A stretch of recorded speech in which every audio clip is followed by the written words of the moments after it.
And now, without any further delay, let's begin today's event. Once again, the alphabet soup of carrier integration, EDI versus API, sponsored by benefitexpress and hosted by Employee Benefit Advisor. I would like to introduce our moderator for today, and that is Bruce Schutten. Bruce, you now have the floor. Thanks, Christina, and welcome everyone. My name is Bruce Schutten. I've been writing about HR and employee benefits for 30 years for both Employee Benefit News and Employee Benefit Advisor, as well as other publications. Our featured speaker is Scott Evans, Chief Product Officer for benefitexpress, whose role helps shape strategic insight on emerging trends, competitor analysis, and overall business intelligence. He has more than 20 years of experience in client relations, leadership, and strategic planning. Now, prior to benefitexpress, Scott was the COO of Benefits Connect and Vice President of Operations for Universe Workplace Solutions. Now, the use of technology clearly has revolutionized the delivery and communication of employee benefits, as well as HR and benefits administration. But as we all know, it can be a little bit complicated, given the alphabet soup of techie terms, as the title suggests, when dealing with data integration among carriers. Now, earlier this year, I wrote an article on APIs, and know there can be confusion with EDI and other concepts. Now, we obviously have a lot of ground to cover, so without further ado, I'd like to turn it over to Scott Evans and return for the polling questions and at the end for a Q&A. Scott, take it away. All right, thanks, Bruce. I appreciate it, and thank you, everybody, for joining us today on a pretty important topic in our industry, and certainly those of you that have joined may have different interactions with EDI and API as well, but really today the goal that really trying to accomplish today is to give you a good overview. We certainly are not going to go into the intricacies of programming API connections between vendors, those types of things. But I really wanted to give you kind of an idea of the landscape of kind of where we are now from a EDI, and at least in the past where we've been from an EDI perspective, and talk about what does API mean, what does it mean to your business, what does it mean to your clients, and then we'll talk about some of the items of things that will help us with, and some of the limitations that are still in the industry. And when I say industry, it's the broad industry of employee benefits and insurance. And so hopefully today will give you enough information to really kind of start thinking about that if you haven't already, but certainly maybe solidify some things that you're already in process of. And I know we have a vast array of attendees today, so I'll try to be inclusive of all different aspects as we go through this particular topic. One of the other things that I'll say too is we are recording today's event, so we will be able to, and we'll send out to you both the PowerPoint as well as the recording of the event. So those of you that may be the designee from your company to attend, we certainly will arm you with that information as we go along as well. So with that, we'll kind of jump into the first slide, and I thought it was important. I'm a big fan of how do we level set, right? How do we come to a common understanding of what we're talking about? What are these terms? And, in our industry, we definitely have a lot of acronyms that, and I kind of chuckle when we hire in new people to the industry. It's almost we need to give them the laundry list pages of acronyms that we use on a day-to-day basis. But certainly from an EDI perspective, I wanted to give you kind of an indication here of, in the left of this particular slide, is kind of where we are from a manual process. Now, I know for a lot of you, you're like, we're past that, right? We're on to using technology. Technology is our friend, so to speak, to be able to accomplish that. But still in the industry, and I would say in this market, we're still seeing clients that are struggling with the manualness of the process. So really to the left there is really to kind of give you, here's the standard manual process that somebody goes through, and we purposely put a fax machine in there because we wanted to draw attention to, it's probably not the most efficient or the most current technology up-to-date way to be transmitting information. But as you can see, from employee to HR manually keying information in, to cards going out, to billings taking place, there's a lot of components of that. We've certainly simplified it in this pictograph. But, from that perspective, we really wanted to show you kind of who all the people that are touching that. Now, if you look to the right, this is really what we would say is EDI process currently. So electronic data interface or interchange is kind of been used interchangeably. But, from that respect, a lot of your clients are probably, certainly a lot of the clients I deal with, we're already setting them up from an EDI perspective to be able to transmit the data between our technology or whomever's technology and the carrier, and then the carrier obviously distributing out to the employee from cards to future billings.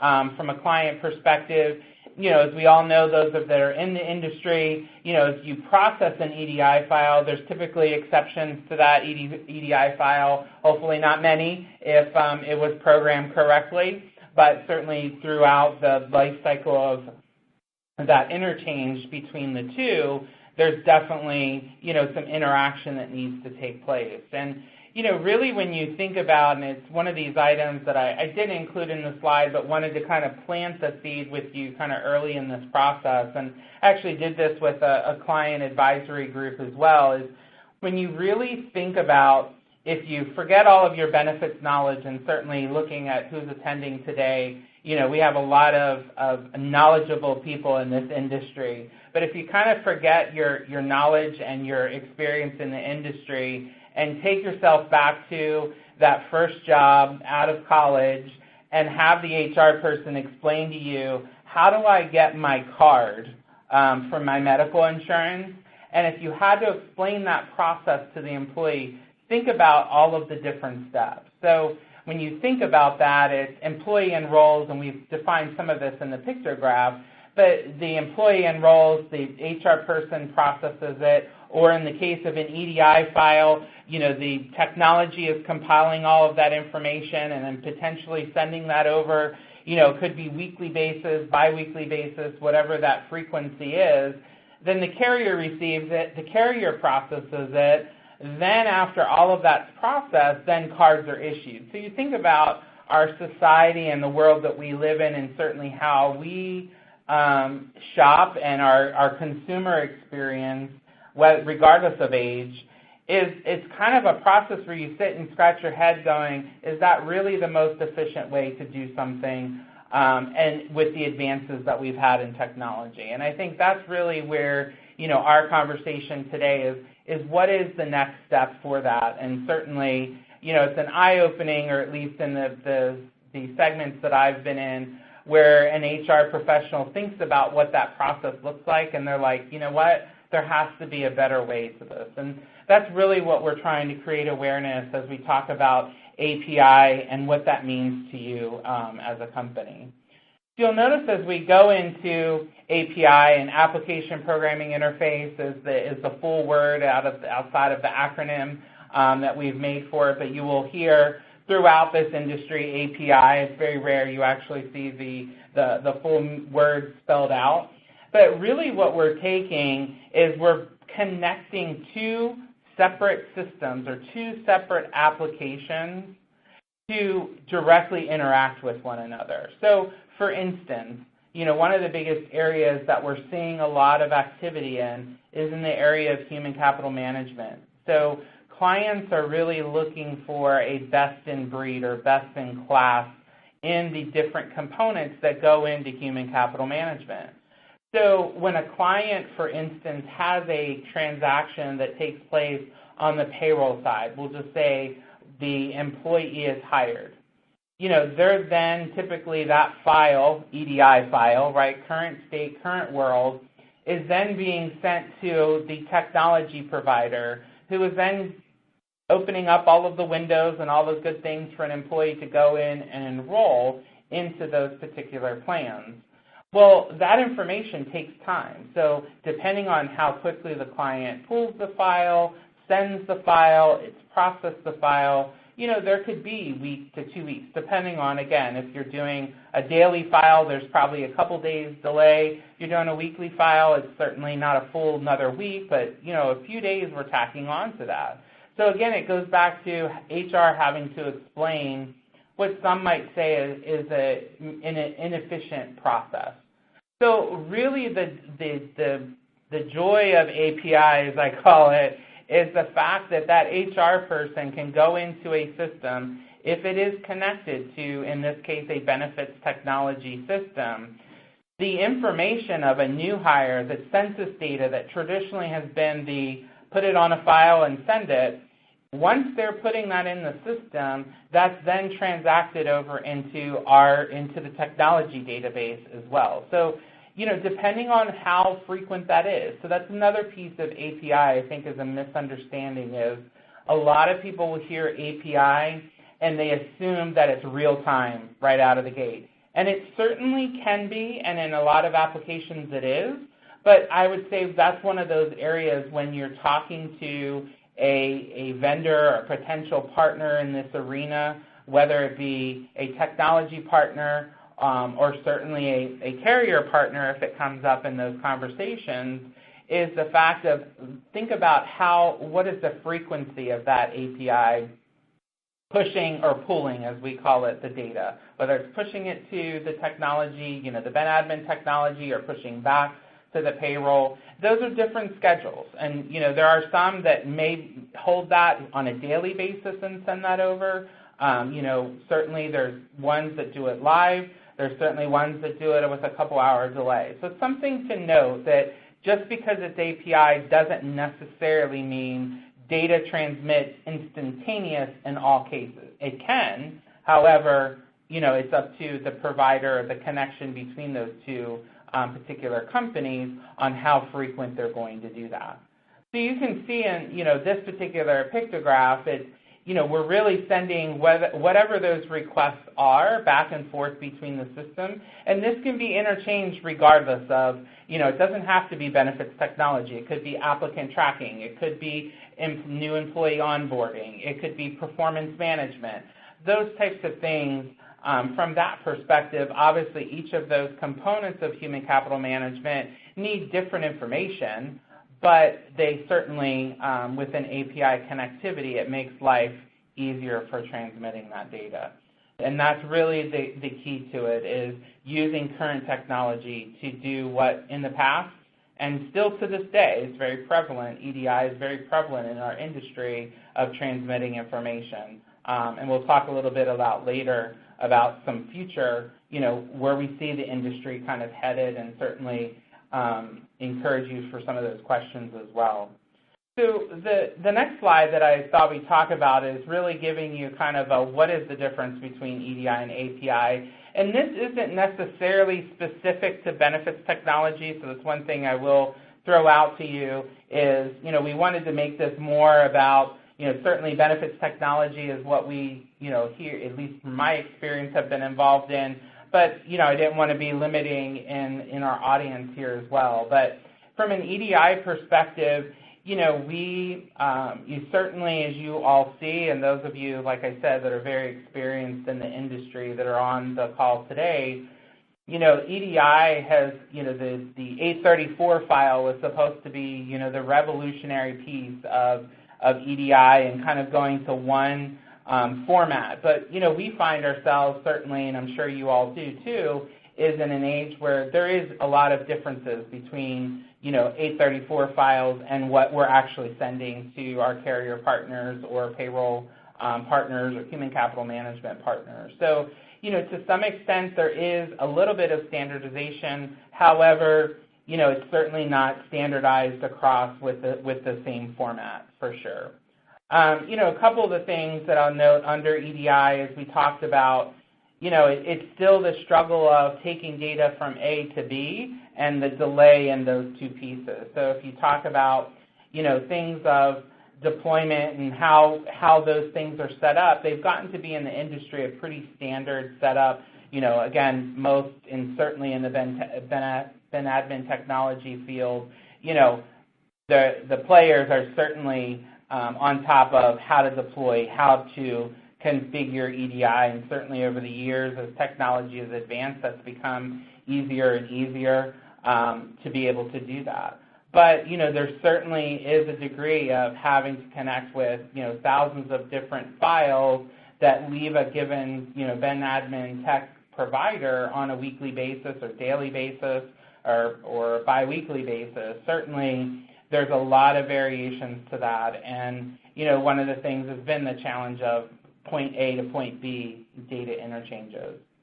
As we flip over to kind of the API piece of it, and really think about how API is working, and again, I've given you kind of a broad overview of taking data point A to point B real time with technology. There are some things, and we'll talk about that later too, is about some of the challenges, right? So it's a lot of different variations of API that you configure to, whether it be one company already has an established API format that they require, or you may have a company that's yet to identify that they need to get into this piece of API as part of their technology. So there's varying degrees of knowledge of API in the industry as a whole. And I think it's one thing that, certainly we hear it every day. Certainly if you're on LinkedIn and connected with friends and relatives and various other tech companies or carrier companies, it's something that we're seeing a lot of activity on. And, one of the things that is great about it is that the servicing of the API is very simplistic on an ongoing basis. Now, there's setup that needs to take place, admittedly. However, the ongoing piece of it, that is where the beauty of it is. And when you think about, and we've certainly, done, and I've certainly been a part of some discussions on the millennial phenomenon in our industry, as millennials continue to, take positions of management and certainly ownership and leadership in companies, and certainly at an entry-level position, it's an benefits technology is something, when they relate that how they shop, how do they talk to one another. So, you think about, for all of us, Amazon is certainly used by a lot of households. And when we think about Amazon, you think about immediate gratification, as I call it. So, if you hit the button and you order this, in 2 days you're going to get it.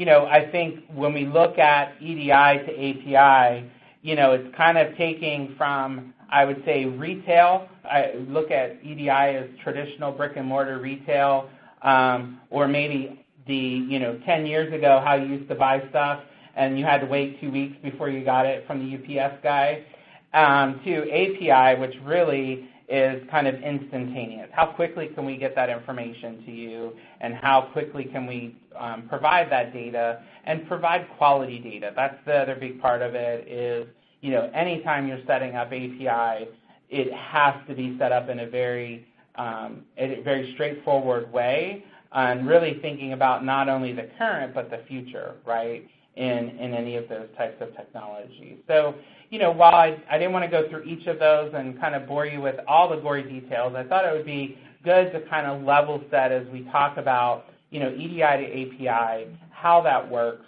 and certainly, get your input as we go along. So as we talked about, we will have poll questions along the way. So Bruce, we're at our first poll question, so I'll turn it over to you. Okay, great. Thanks, Scott.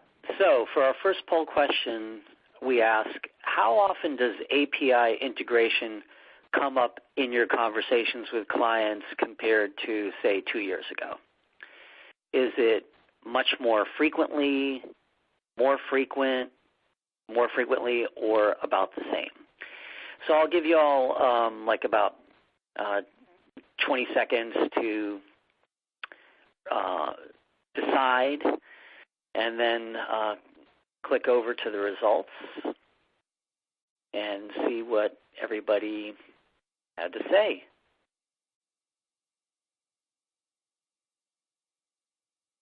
Whoop. There we go.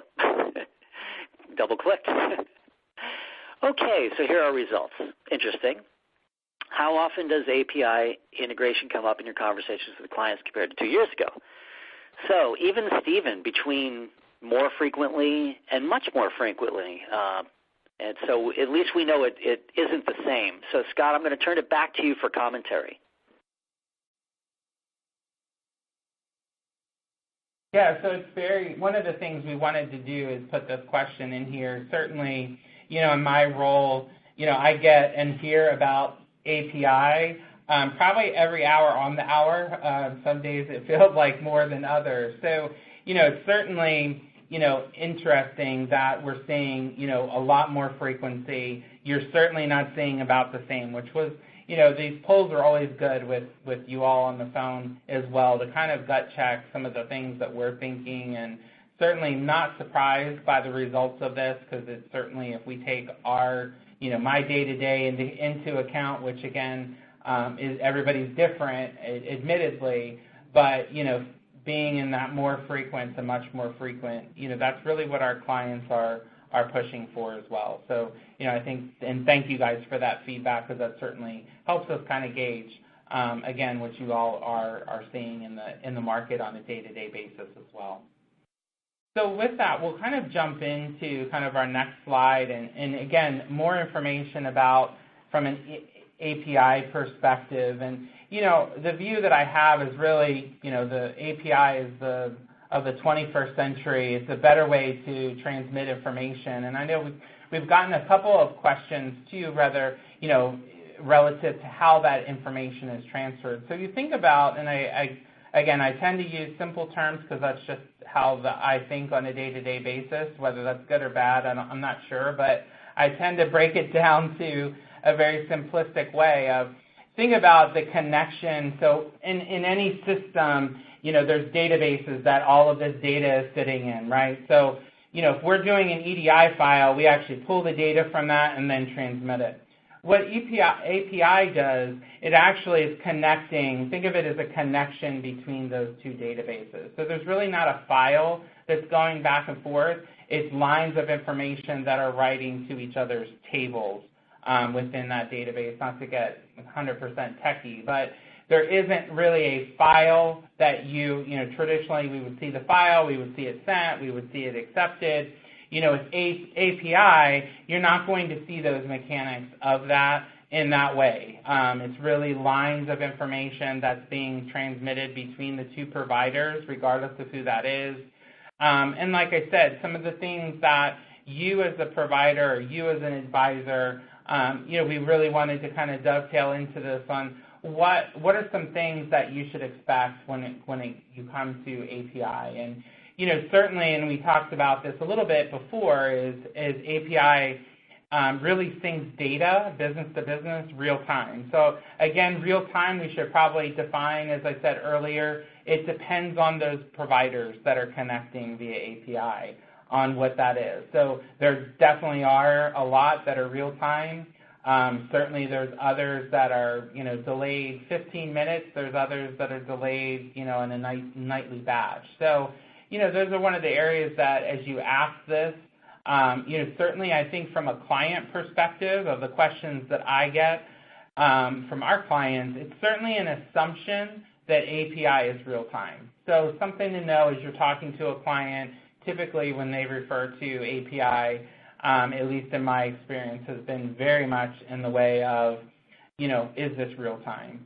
The other piece of this, and certainly from a technology perspective and a carrier perspective, the idea of API really should be reducing cost and time. When you think about, the time that is put into on a current basis an EDI feed, we certainly have teams of individuals within our technology, but certainly, others that are on the phone as well. I'm sure you have technology teams that are dealing, in most cases, dedicated EDI teams, as well as the carriers have dedicated people or teams of people that are dealing with EDI, both from the setup and the ongoing piece of it. So, the idea of API transmitting the data, the concept of that is it should be a reducer of cost and time and really allow you to kind of branch into other pieces. And, we've all, those of you that have industry experience, the good, the bad, the ugly of an EDI file that's not programmed correctly and one that's done flawlessly. It's a definite thing that we look at, and it surely should and continues to of the ones that we have in place. It's a cost and a time help for the company, regardless of the company, whether it be the employer, the employee. It's just a better, and that dovetails into our customers' experience. So as I mentioned earlier, we've gotten away with a lot of years with EDI in this industry, and I just don't see that being as something that as the younger generation comes into our market, and certainly technologies change and client expectations change, they're looking for something that is really going to get into the meat of transmitting information quickly, but they're also going to be looking to you as an advisor on, how can I line up the best solutions in all categories of human capital management. It's quite a feat to do, but certainly as technology and API has helped that. So certainly no longer is it required that a client have, I've heard some stories of clients having 5 to 10 different logins to different systems, or 5 to 10 areas they have to go to find information between their technologies. The idea and long-term idea of an API is really to squash a lot of those. And certainly single sign-ons have helped, but that's kind of one step of the process. We need more behind that. So the other thing that we look at in the idea of less cost and time, it should translate to less expense. So some of that we've seen, some of that we have yet to see. So certainly API is not something that every provider is doing, or every insurance provider is doing, or every applicant tracking system is doing. So it's definitely, there's varying degrees in our market of those that have embraced API, or those that are in process of embracing API, and those that aren't, it isn't on their radar currently. And it's key to from that perspective to be within the industry, and certainly, others in our space, we continue to invest dollars in advancing that.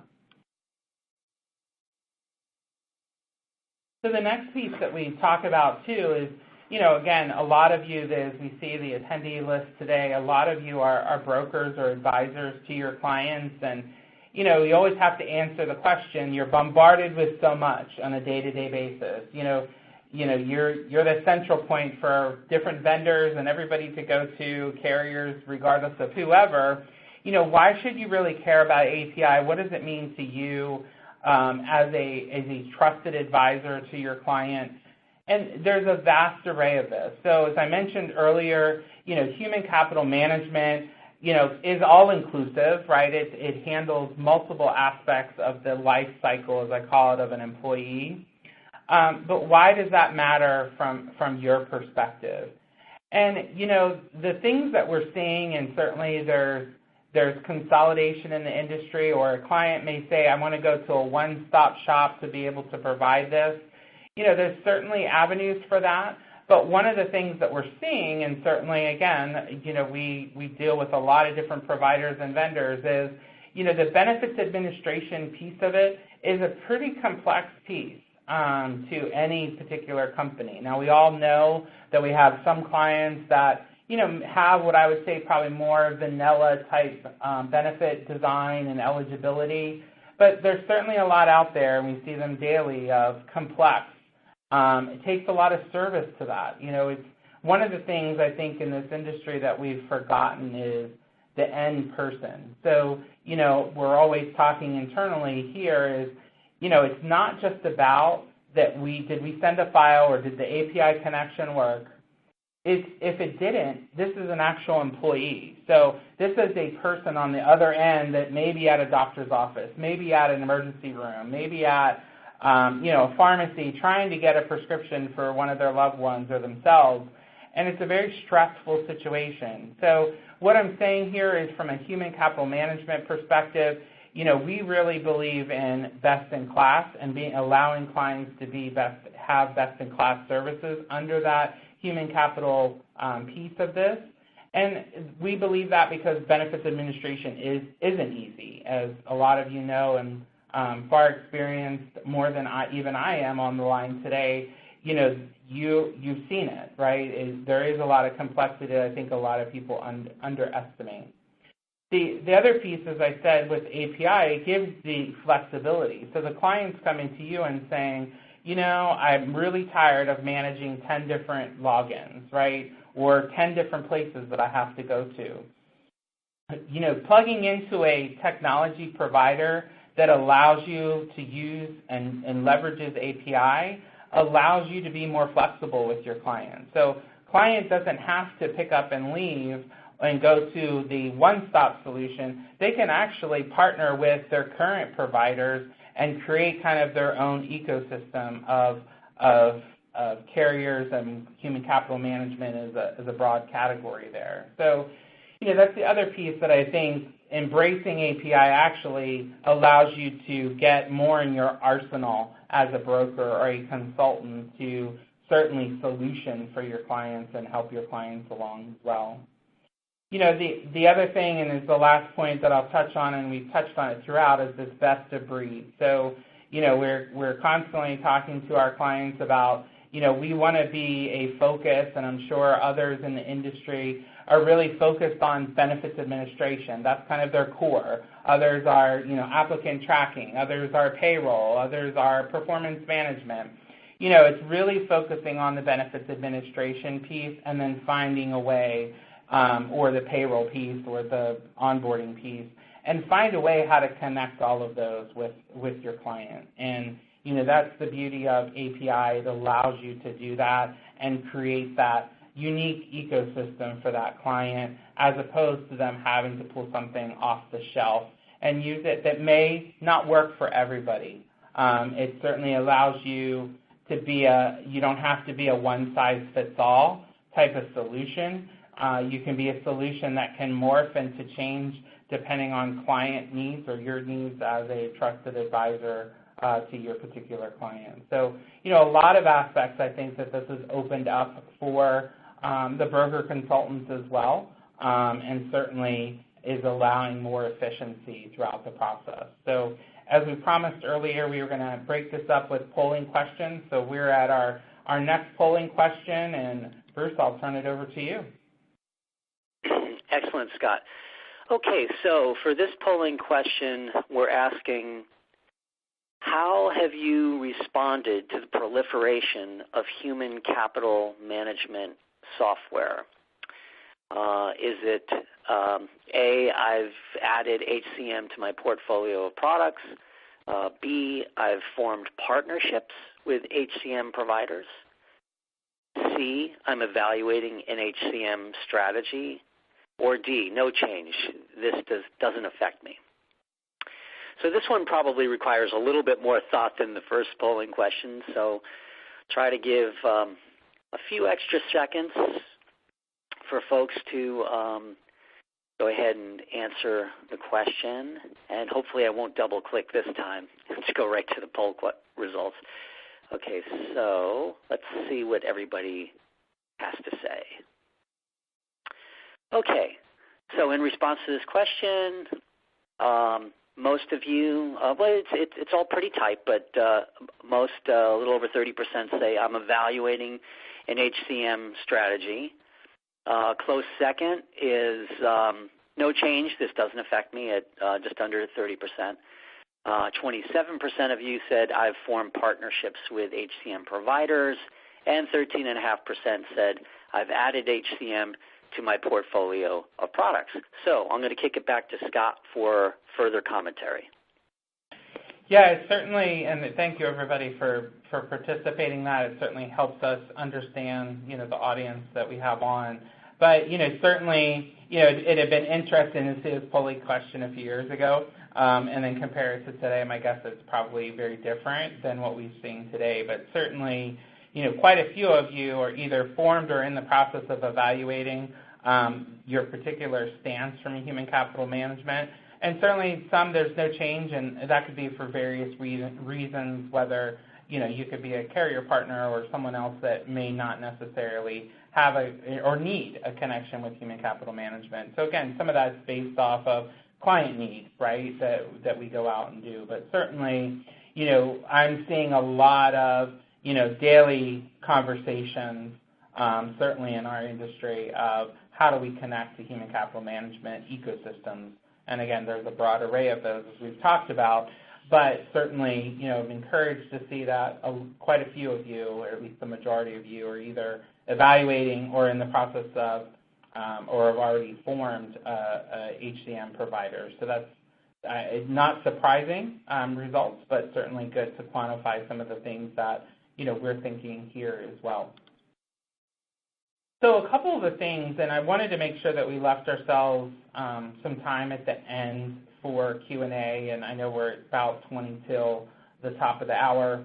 But a couple of the things that we'll talk about before we get to kind of the question and answer piece is, I wanted to really talk about some things of checklists and those types of things to give you some of the tools. And like I said earlier, we actually are going to provide you this PowerPoint, so feel free to use some of this stuff if it's helpful in your evaluation, whether you're in that evaluation process or just ongoing with your clients as you're advising clients on benefits administration technology or other technologies within the industry. But one of the things I certainly wanted to touch base on too is, there are limitations that are facing brokers when it comes to the EDI API piece. And I wanted to, kind of put those out there. Again, we wanted to paint a full picture of what, you would expect to see. And some of those areas as we've grappled with is the under 100 and over 100. That's certainly, we're seeing some limitations there, albeit those are starting to go away, which I think is very encouraging in the industry.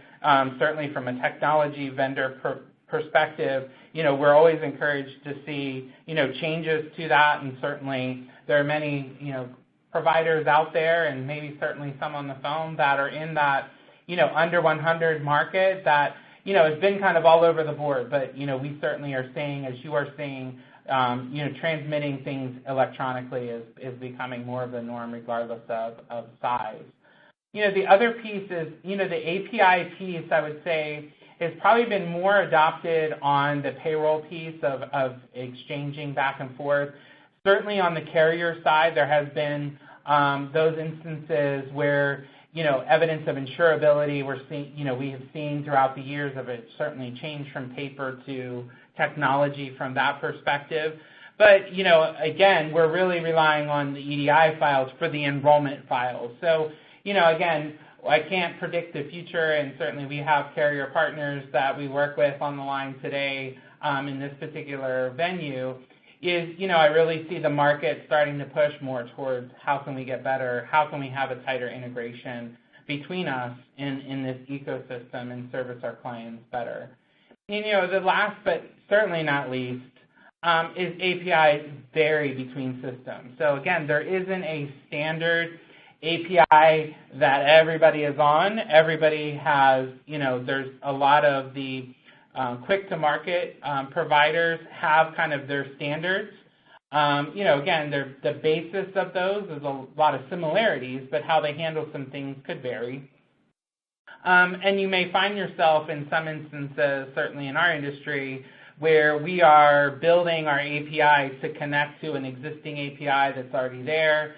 We do have some that we're working with that are in process of developing their API as we're developing our connection with them as well. So there's varying degrees of that, and I think it's all positive. I think it's positive that our industry is moving in this direction.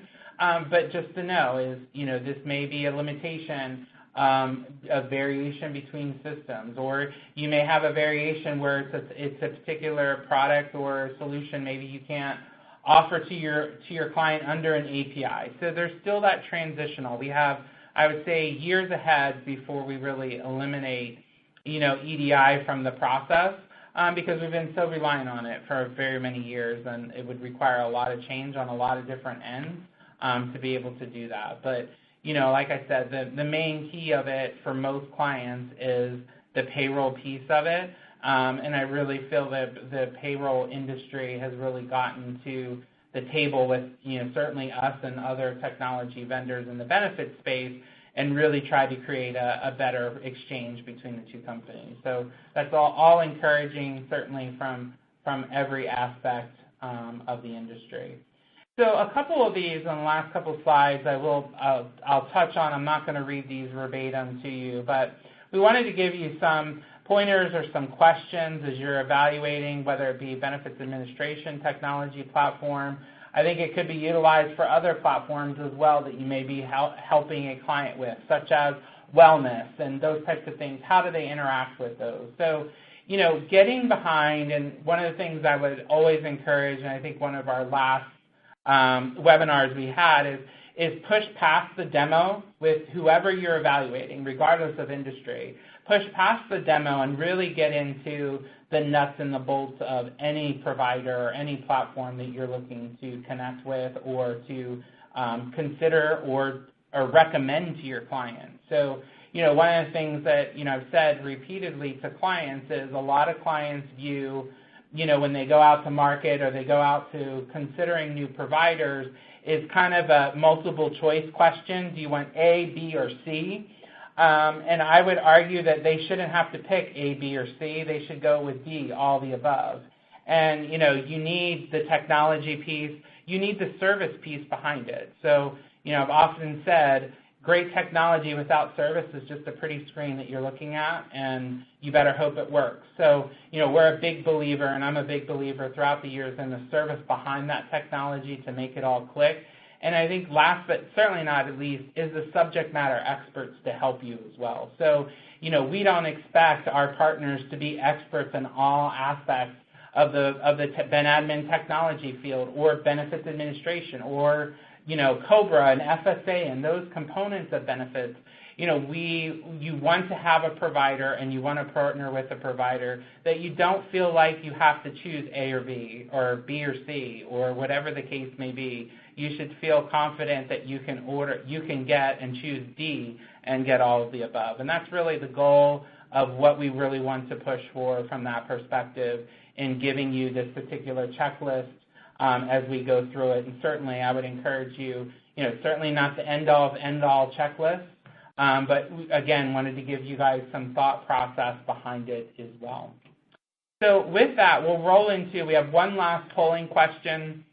Again, while we had you guys on the phone, we wanted to extract some information from you to help us better work within the industry, and certainly more information is power, and we want to be sure that we are looking at and we're partnering, and many of you on the phone today we partner with here at benefitexpress, so we wanted to make sure that we gave you an outlet to give feedback as well.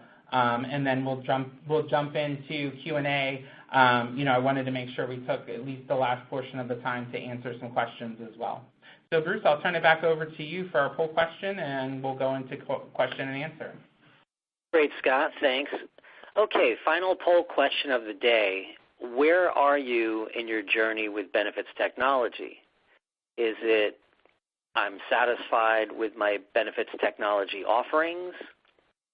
I'm evaluating partners for benefits technology solutions. I want to learn more about benefits technology, or I have an in-house solution for benefits administration. And I think like the previous poll question, this also probably requires a little bit of thought. Everybody's going to be kind of in a different place, I would think, or maybe not. We'll soon find out. I'll give a couple extra seconds here for folks to go ahead and click. We'll see if your theory is true, Bruce. Yeah. Let's see. I'm not going to be spending any time in Vegas soon, probably. Well, maybe I should. Okay, so it looks like it is all across the board. Okay, so we have most of you said I'm evaluating partners for benefits technology solutions at just over 36%. And then we've got the closest second is at nearly 26%, I want to learn more about benefits technology. Followed by I'm satisfied with my benefits technology offerings, and then I have an in-house solution for benefits administration in fourth place. So again, Scott, I'm going to kick it back to you for further commentary. Yeah, so just real quick, so thank you once again, everybody, to participate. And certainly, I'm glad we threw in kind of the checklist that you certainly can use, and certainly the majority of the responses, it looks like, where that you're evaluating partners and benefits technology. So, like I said, I would just encourage you to look past the demo and really look behind the nuts and bolts of what you're doing, whoever that provider is, and make sure culturally you align as well. And I think that's an important piece of it. And certainly, for those wanting to learn more about BenTech, we certainly will, be on the lookout for more information, and certainly, there's a lot of information out there, and encourage you to plug into certainly a lot of the various partners out there and get that information. But, I once again, want to make sure from a perspective of encouragement, I think all of these are positive signs for our industry, and, certainly as we see the industry continue to evolve, it's an exciting time, and I think it's some of the things that are coming out of our industry are exciting as we align different things and utilize technology to solve a problem for our clients. And, I know that's where a lot of you, that's what gets you up in the morning, and, certainly we appreciate your time today. And with that, Bruce, I'll turn it back over to you for some questions. Okay, thanks, Scott. Just a quick program note. Benefit Express will follow up to any questions in the queue that we did not get to. And as Scott said earlier, a PDF of the slides and recording of this session will be sent out in a follow-up email. Okay, so our first question is, how does the length of an API implementation or integration compare to that of EDI? Yeah, so I would answer that question. It really depends on the provider that you're working with, or the two providers. If they have a detailed, documented API connection strategy between the two companies, those are relatively quick. And when I say quick, we're typically looking in that, under 30-day category. EDI files can be quick depending on the scenario, but, some may be 45, 60 days. I think as we continue to evolve API between all of these ecosystems and companies, I would see that coming down to weeks and days, I think, with anything as it gets more refined. And again, the biggest challenge with it is not necessarily the connection, it's that we don't have a standard API grid that we're both working on. So a lot of it tends to be interpretation. And making sure if you mean A in one system, that it means A in the other system, and not B or C from that perspective. So, I think much quicker. It depends. It's relative, too. It depends on, the process as well, and certainly the maturity of the organization to be able to have those connections. All right, another question. Insurance carriers have no problem, for the most part, with using EDI to handle enrollment changes in the 100-plus size market, but absolutely refuse to do it in the under 100 size market. Why the vast difference? Yeah, and I certainly don't want to talk on behalf of our carrier partners, and I think there's some validity to some concerns that I at least have heard over the years. But I said earlier, I think a lot of that is changing. So I would encourage you, if you've in the past, I know that's kind of been the artificial wall, so to speak, in the past of, 100 lives plus or minus. But, I have seen a softening to that. Certainly there are those that are on the line today that work in that space, and there have been admin technology in that space in under 100, and they've certainly had aspects where they've been able to make those changes. We certainly have been here as well in some aspects of it, and I think it's just, again, getting comfortable with it, and I think a lot of it is getting more activity, right? You don't want to have to generate and process a file for one person, right? You may have a 50-life group that may have very little turnover in a year's time, and it's a lot of information or a lot of time is expended on setting up something that it may be onesie, twosies, those types of things. So, I think we're seeing, well, I know we're seeing the more carriers. We certainly have talking to multiple carriers where we're able to aggregate amongst multiple clients to get a larger file to where it makes more economical sense. But I think the winds have changed. So, whoever asked that question, I would encourage you to kind of go back to your carrier partners, because particularly, in the outside of medical region, I think a lot are taking files these days. In the medical region, I think a lot more, and I think that will continue to progress as technology can be leveraged. So I think that's good news for you, and certainly in your clients in that under 100 range. Before I ask the next question, I'll just mention we do have quite a lot of questions that are being asked, and just again to remind you, every question will be answered either in the next 6 minutes or sometime after. Okay, so the next one is, what level of technical prowess is required for API versus EDI? And I remember seeing a question earlier, too, about how deep into the weeds brokers really need to get in this. Yeah, I would say, again, two different aspects, right? From a broker perspective, I think you need to be aware of it and understand the efficiencies of it and understand how it can be applied to your clients.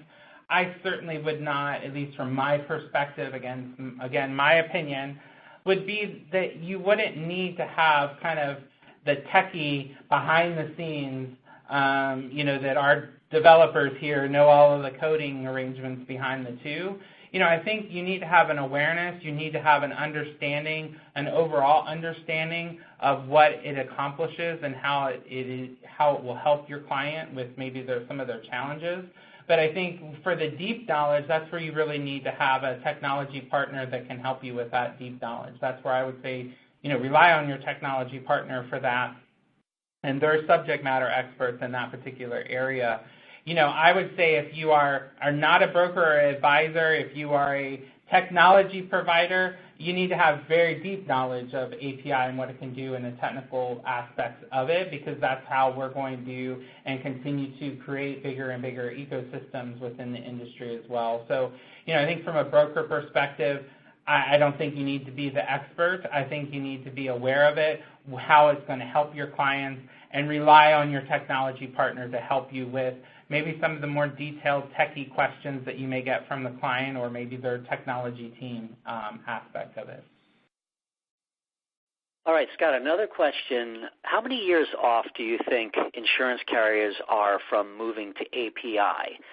Many that we've spoken to are still living in the 834 world and provide the general response of, we know it exists and we are working toward it, but not anytime soon.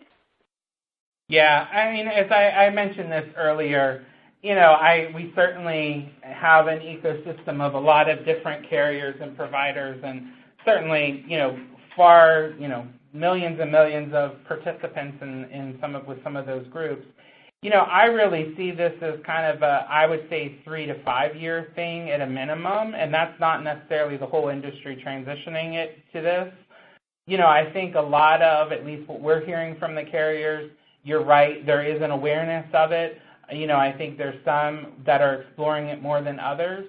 I think it's going to be something that's going to be really pushed and really, brought up from grassroots, from your clients, who are really going to start to expect, this idea of, if I can do something in payroll and it automatically moves into my benefits technology, well, why can't I have that with the carriers?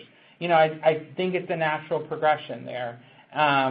Certainly, the carrier partners we have on the phone today, I don't want to speak for them, but this is years in the future. This is not a couple months. It's a major change for some of them as well. And, we are encouraged that the conversations are continuing, and I think that's always a powerful thing. And I think clients and advisors really pushing from their end, certainly helps us as well. It's one of those things that technology has progressed, and taking advantage of it is going to take some time. I mean, look, it's years that EDI has been around that have morphed throughout the years.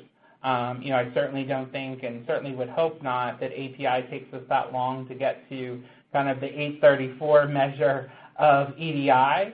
But we all know that, things take time, and I would say this is years in the making, but we want to create the continual awareness, and I think clients are going to continue to push for this as they see more and more efficiencies in the APIs that they're gaining from payroll providers and human capital management providers as well.